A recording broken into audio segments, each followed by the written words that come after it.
The door to the plane slid open and a gush of air swept in, pushing me back. I looked out the door and saw colours of green and brown mashed into each other. My feet dangled over the edge of the small propeller plane 14,000 feet up in the air, and my instructor pointed at me with his GoPro strapped to his wrist and asked, "Any last words?" "Yeah," I yelled into the wind. "I hope my parachute opens."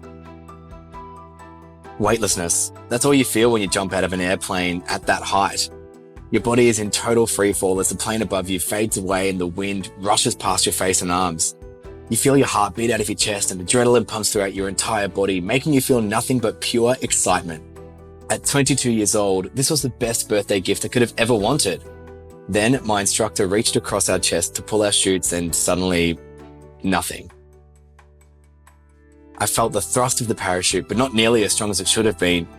I noticed we were slowing down, and when I looked to my sides, I could still see my instructor's arms spread out. I forced my head to look back, pushing against the wind, and I saw a crumpled parachute flailing behind in the wind.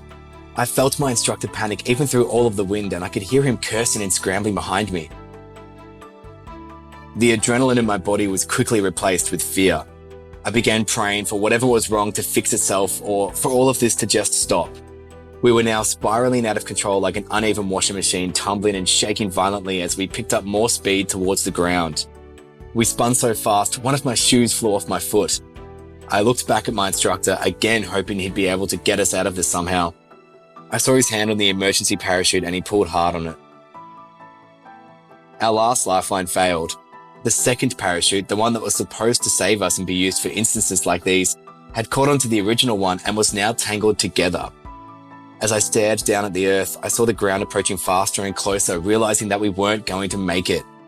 I knew that I would hit the ground hard, and I knew I'd feel the impact on my body crushing into pieces as we smacked into the ground.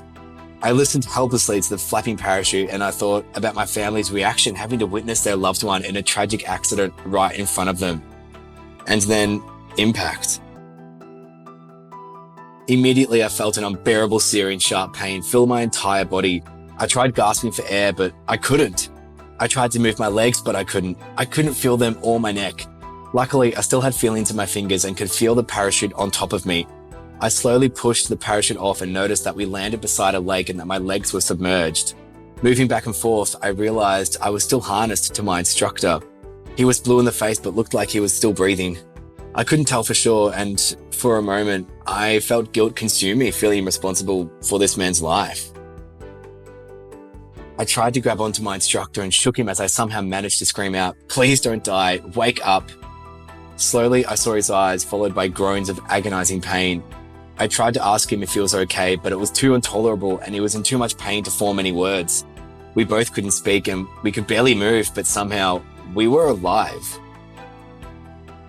In the distance, I heard shouting and running footsteps. 3 strangers quickly drove the golf buggy over and separated us. I didn't know who the people were, but I could see from their clothes and field around me that we landed on a golf course. All of a sudden, I heard some people yelling my name. I tried to look over to them, but I couldn't move my neck or upper body. A few family members had run all the way from the airstrip and had seen the entire accident unfold.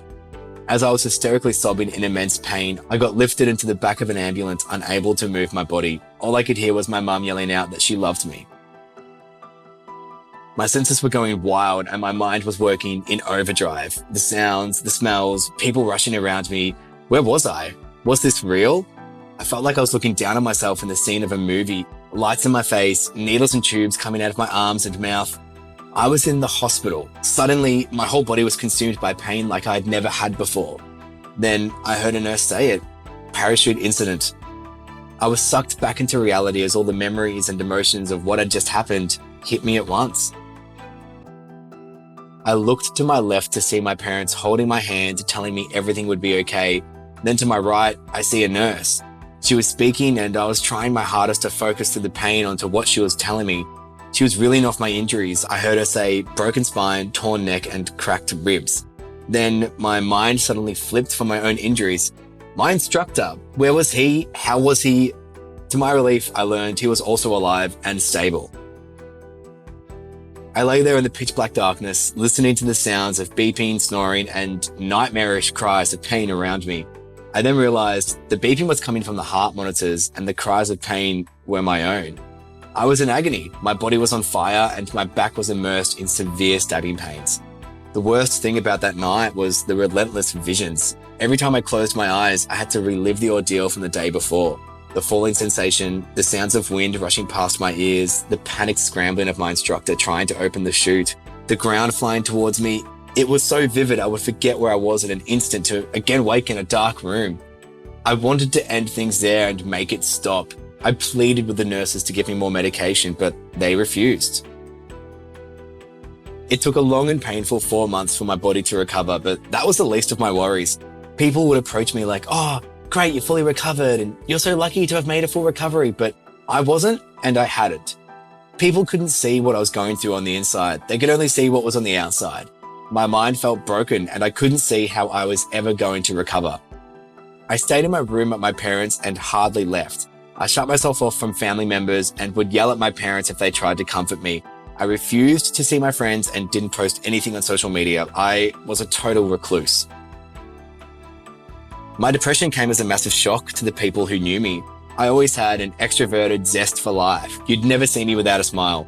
When people learned that I was depressed, they'd simply tell me to just be happy again, as if there was some sort of switch. It doesn't work that way. I became filled with such self-hatred, mourning, and exhaustion. I spent my days lying on my bed with a neck and back brace, feeling hopeless and doomed, trying to numb the pain with intense medication. I couldn't even recognize myself. I was so disengaged from life that I hardly knew what time or what day it was. Guilt and fear wore itself around me like a suffocating blanket that I just couldn't get away from. I hit an all-time low. I had grown so tired of the self-loathing and the fear and the agonizing pain that I contemplated ending things. One more second of living life the way I currently was just didn't seem worth it. To go from life of the party to the walking wounded was soul-destroying. What had I become? I knew my family and friends would be devastated, but better I wasn't around anymore than go another day dealing with my problems. Being alive meant being a burden to me and my family. That's when I thought back to that day and how guilty I felt for my family. They watched it all and have now gone through all of this with me. How could I possibly put them through any more? Funnily enough, it was YouTube that motivated me to change my life. I started searching for people with my symptoms and I found people just like me talking about similar experiences. It was so mind-blowing to know I wasn't alone.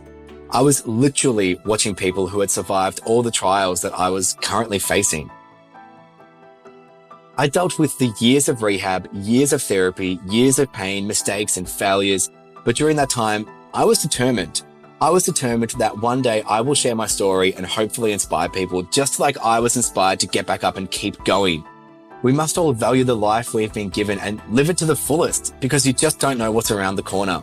Never in a million years did I think I could become the person that I am today. I'm getting back to my colorful, wacky, happy self, and I can firmly say I am a person who truly lives life to the full.